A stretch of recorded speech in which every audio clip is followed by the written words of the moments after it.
वक्रतुण्ड महाकाय सूर्यकोटि समप्रभ निर्विघ्नं कुरु मे देव सर्वकार्येषु सर्वदा।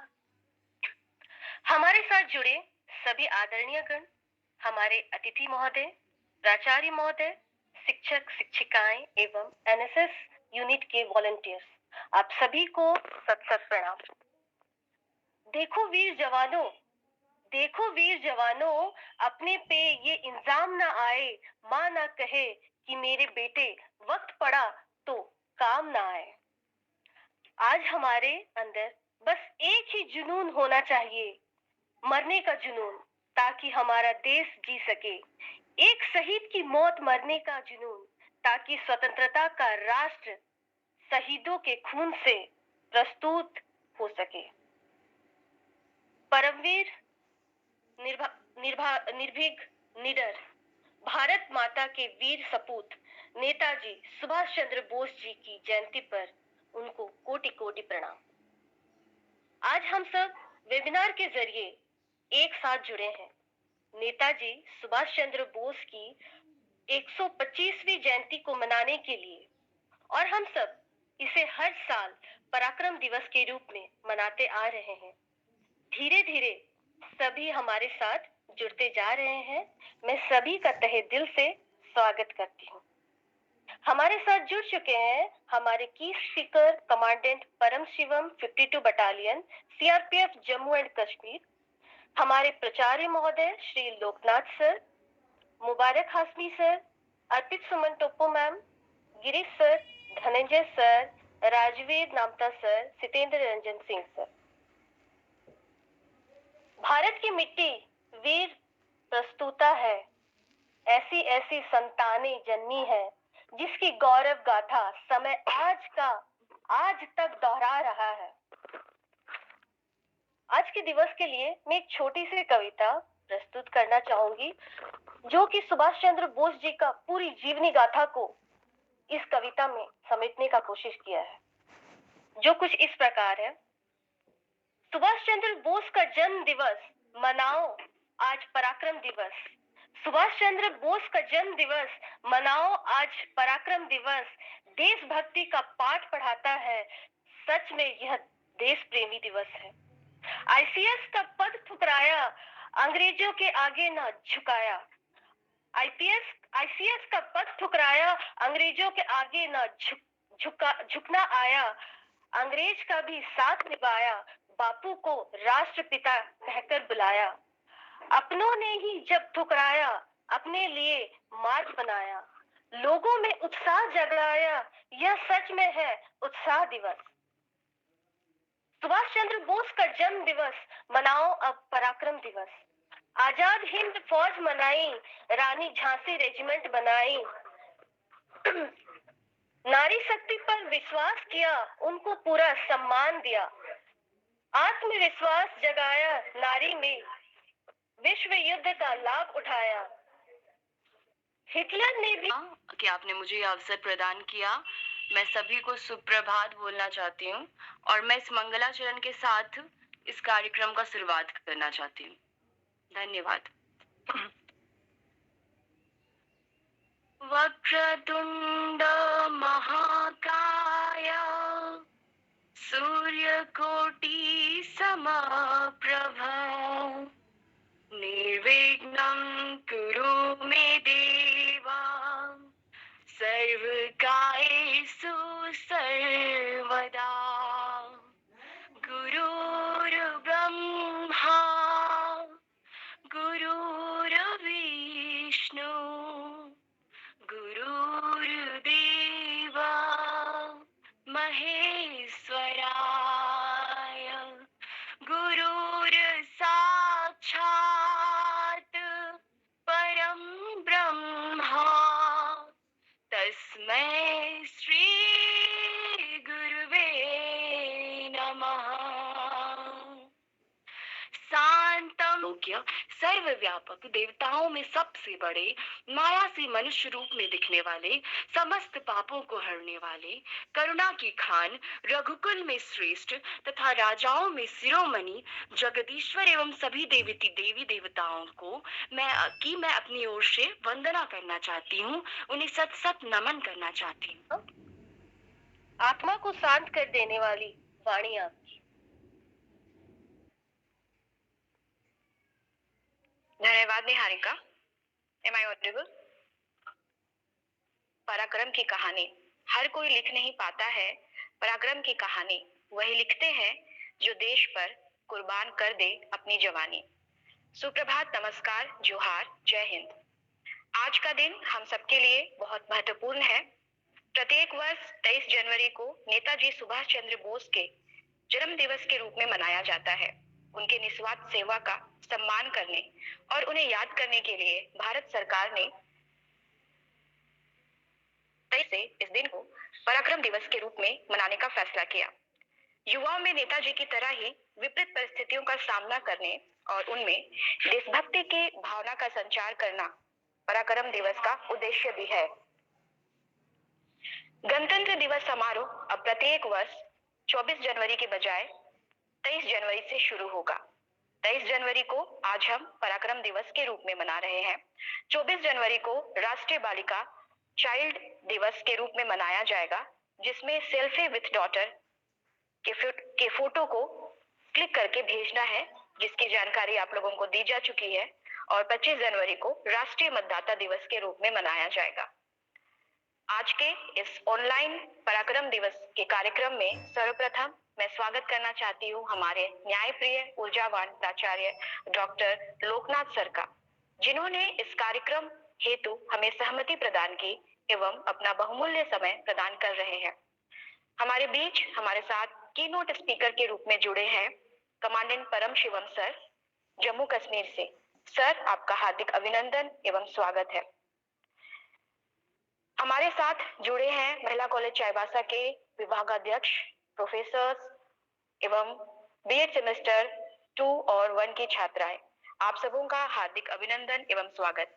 और हमारे साथ कुछ ऐसे लोग जुड़े हैं जो कुछ समय पहले हमारे साथ चाईबासा में रहते थे, और जब हमने आज के कार्यक्रम को स्टेटस में डाला तो उन्होंने यह जिज्ञासा व्यक्त की कि वो भी हमारे स्पीकर को सुनना चाहते हैं, जिसमें राजीव यादव जी इलाहाबाद से जुड़े हैं। सर, आपका भी स्वागत है। धन्यवाद। Over to Niharika. Doctor Loknath ji को आमंत्रित करना चाहूंगी, वो सभी के सामने आए और सभी को संबोधित करें।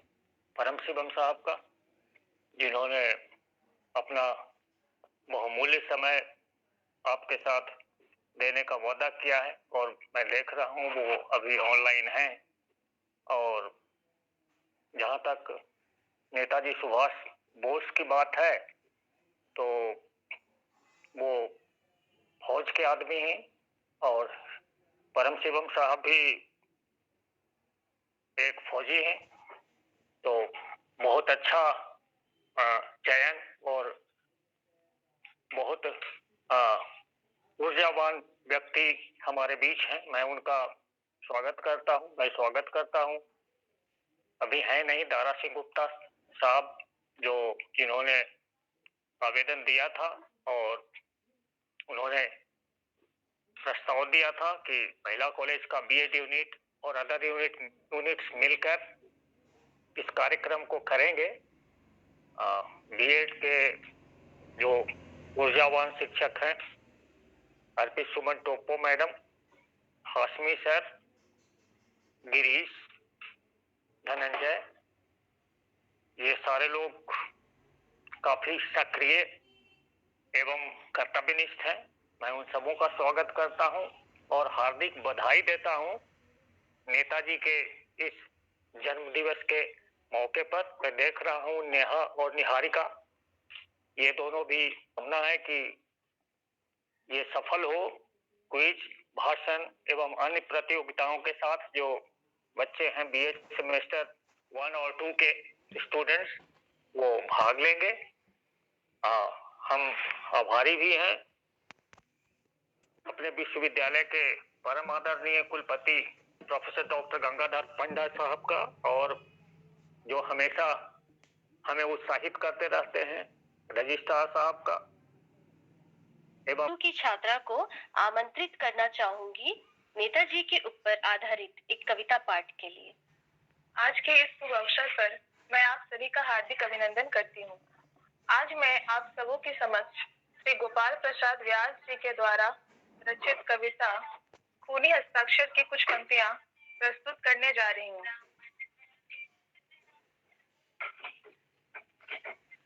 वह खून कहो किस मतलब का जिसमें उबाल का नाम नहीं, वह खून कहो किस मतलब का आ सके देश के काम नहीं, वह खून कहो किस मतलब का जिसमें जीवन न रवानी है, जो परवश होकर बहता है वह खून नहीं पानी है। कांग्रेस के अध्यक्ष चुने गए थे तो गांधी जी का उसमें विरोध था। गांधी जी के कैंडिडेट थे पट्टाभी सीतारमैया, उनकी हार हो गई थी और नेताजी चयनित हुए थे, लेकिन पूरी कार्यकारिणी ने इस्तीफा दे दिया था।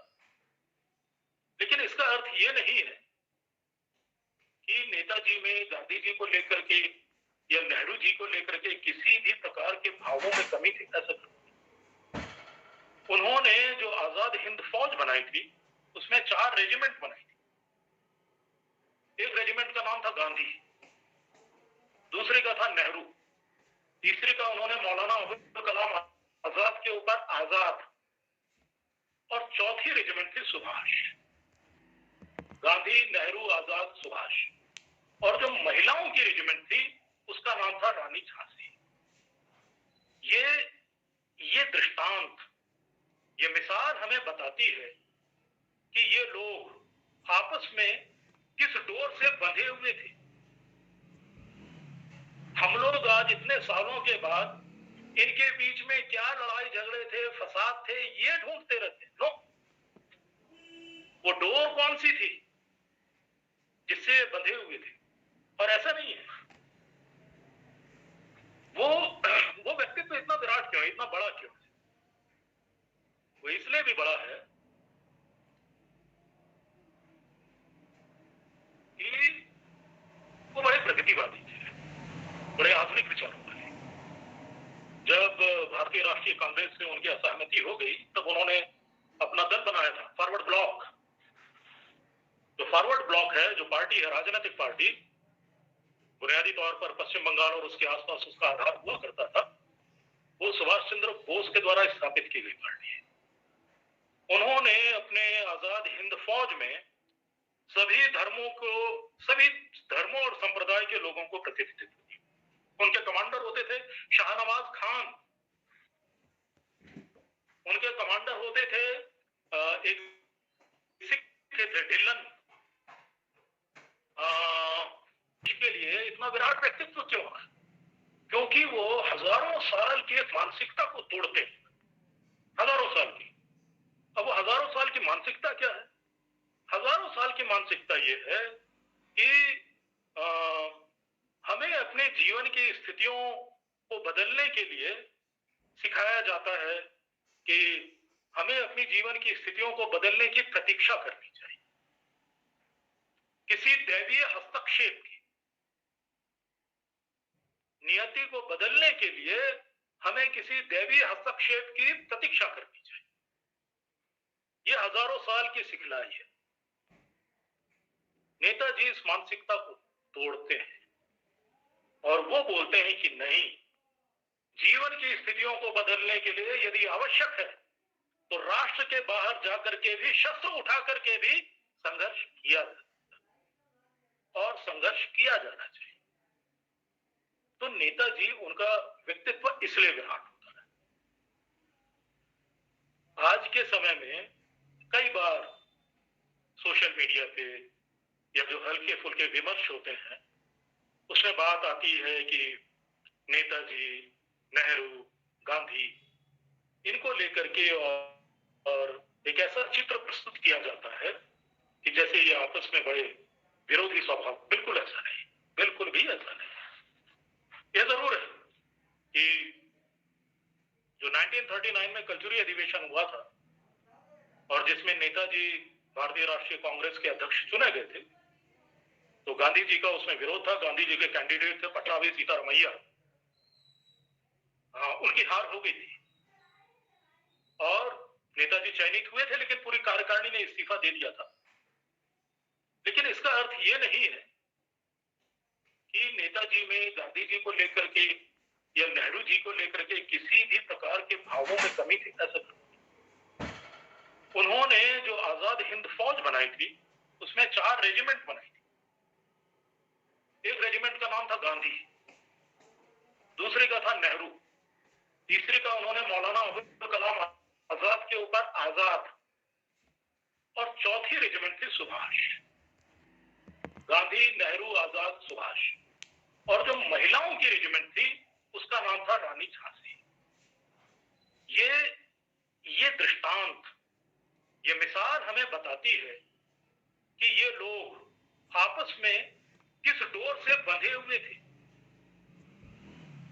हम लोग आज इतने सालों के बाद इनके बीच में क्या लड़ाई झगड़े थे, फसाद थे, ये ढूंढते रहते। नो, वो डोर कौन सी थी जिससे बंधे हुए थे? और ऐसा नहीं है। वो व्यक्तित्व इतना विराट क्यों है, इतना बड़ा क्यों है? वो इसलिए भी बड़ा है कि वो बड़े प्रगतिवादी थे, बड़े आधुनिक विचारों वाले। जब भारतीय राष्ट्रीय कांग्रेस से उनकी असहमति हो गई तब उन्होंने अपना दल बनाया था, फॉरवर्ड ब्लॉक। जो फॉरवर्ड ब्लॉक है, जो पार्टी है, राजनीतिक पार्टी, बुनियादी तौर पर पश्चिम बंगाल और उसके आसपास उसका आधार हुआ करता था, वो सुभाष चंद्र बोस के द्वारा स्थापित की गई पार्टी है। उन्होंने अपने आजाद हिंद फौज में सभी धर्मों और संप्रदाय के लोगों को प्रतिनिधित्व दिया। उनके कमांडर होते थे शाहनवाज खान, उनके कमांडर होते थे एक सिख थे ढिल्लन, एक महिला कमांडर, उनका नाम मैं भूल गया हूं। उनके जो रानी झांसी रेजिमेंट थी, अरुणा आसफ अली।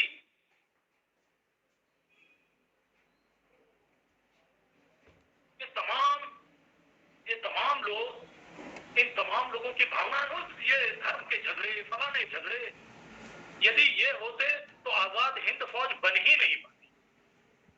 सिर्फ एक ही झगड़ा था, लोगों के दिमाग में सिर्फ एक ही बात थी, और इस वजह से आजाद हिंद फौज बनी।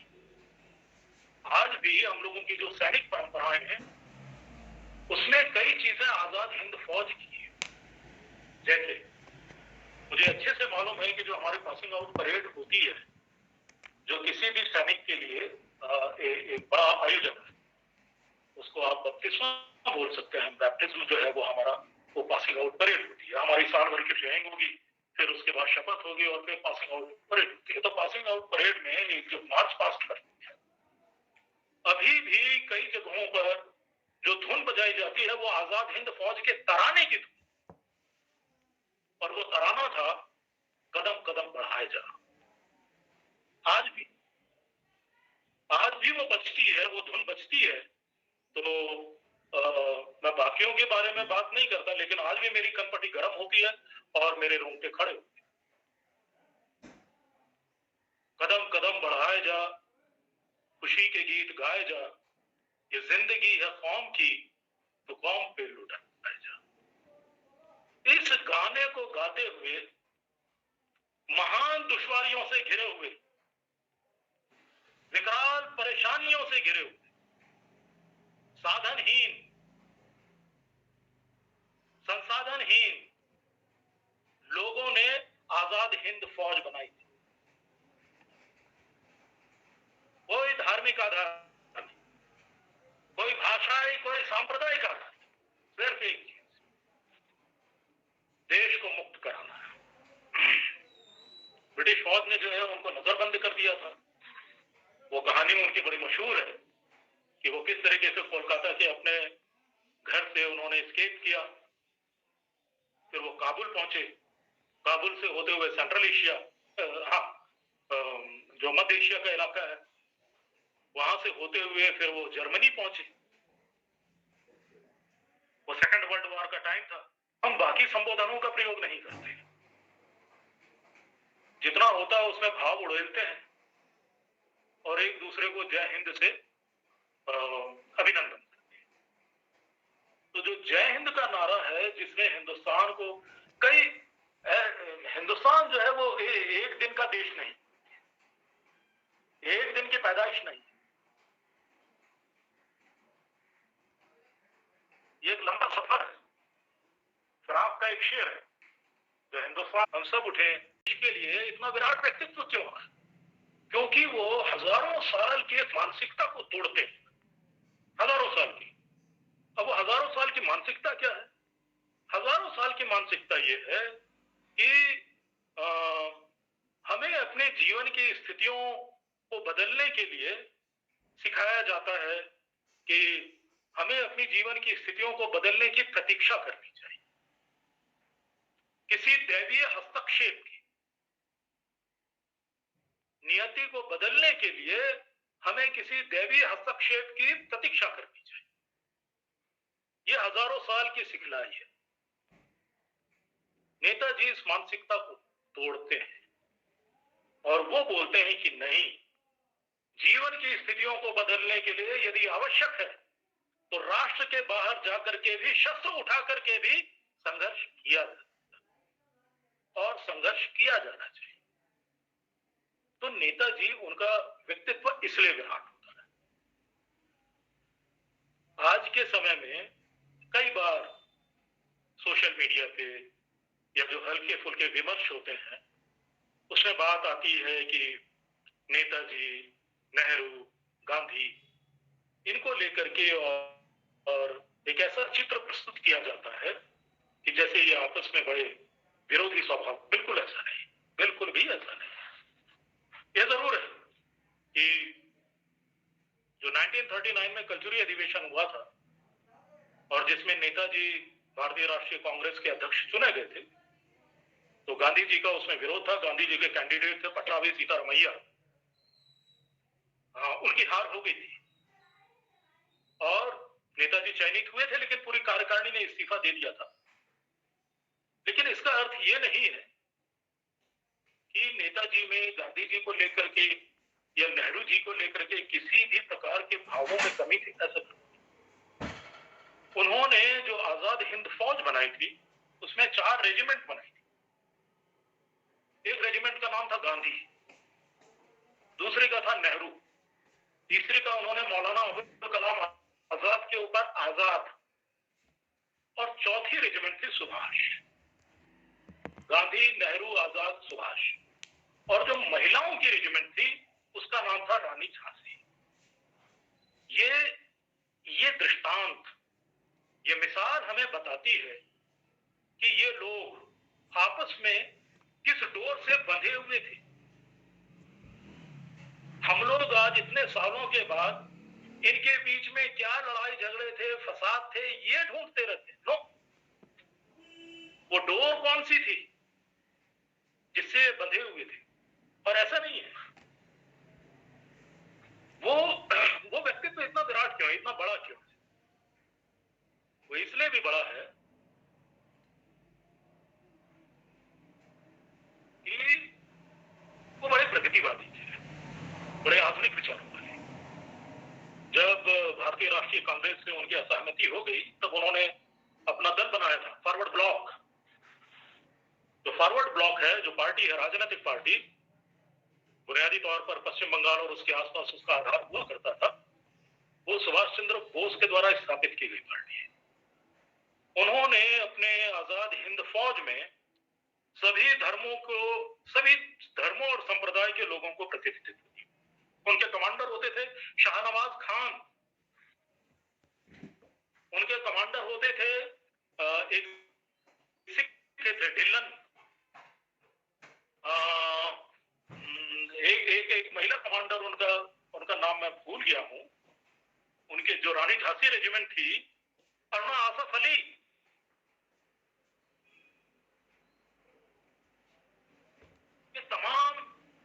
ये तमाम लोग, इन तमाम लोगों की भावना हो, ये धर्म के झगड़े, फलाने झगड़े, यदि ये होते तो आजाद हिंद फौज बन ही नहीं पाती।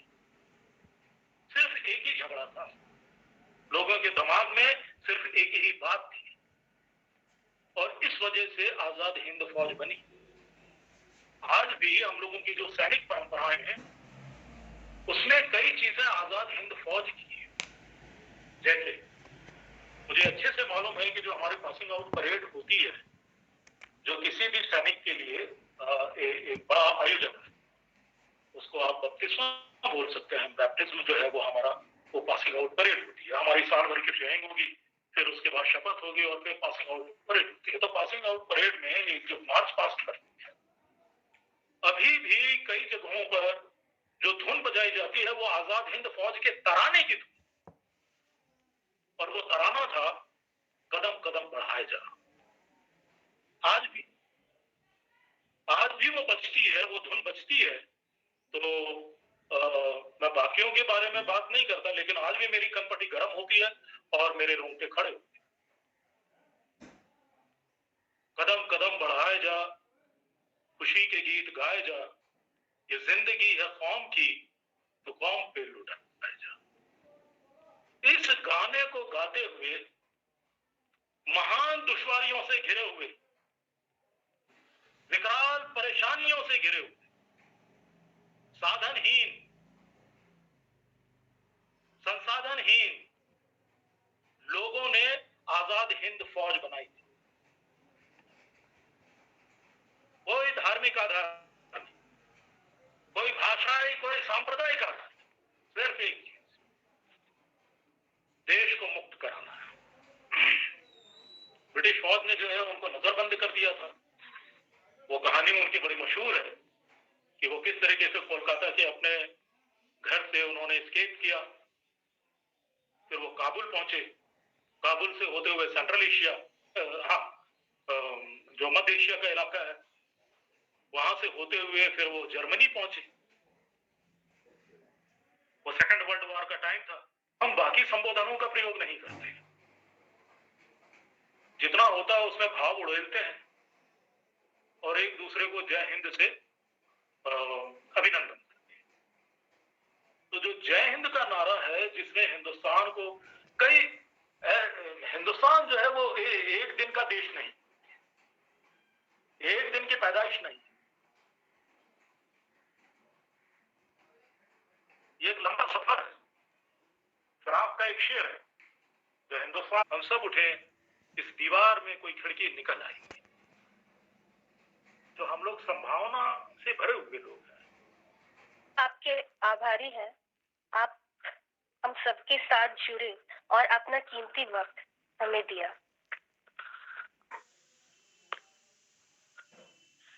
आप सभी को मेरा सुप्रभात। मैं Priyanjali Gupta, NSS BEd unit semester 2 की छात्रा, आप सभी के समक्ष इस शुभ दिन पर गोपाल प्रसाद व्यास जी के द्वारा लिखी गई कविता प्रस्तुत करने जा रही हूँ, जिसका शीर्षक है यह उसी वीर इतिहास पुरुष की अनुपम अमर कहानी है। समय बड़ा तूफान, प्रबल पर्वत झुक जाया करते हैं, अक्सर दुनिया के लोग समय में चक्कर खाया करते हैं। अमर कहानी है जो रक्त कणों से लिखी गई जय हिंद जिसकी निशानी है। प्यारा सुभाष, नेता सुभाष भारत भू का उजियारा था, पैदा होते ही गणिकों ने जिसका भविष्य लिख डाला था। हारिका, धनंजय सर,